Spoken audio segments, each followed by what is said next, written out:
sini kita lebih kurang berdirinya pada tahun 17 kita sudah mulai beraksi. 2022 sekarang sudah mulai banyak santrinya, kurang 500 santri sekarang. Kalau memang ada yang berkeinginan silakan masuk dan silakan daftar pada tanggal yang keinginan tidak membayar biaya formulir Rp350.000. Jadi untuk yang biasa bayar formulirnya itu Rp350.000 saja. Ya.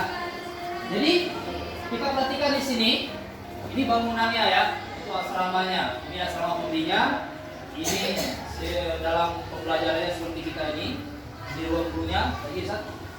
Ya, ini rumah makan untuk putra dan ini ruang makan untuk putri. Kita juga ada fasilitas lab komputer dan lab bahasa. Ini perpustakaannya, ini kantinnya, yang putra suka futsal ya di sini. Oke, sedikit kita lihat video tadi ya.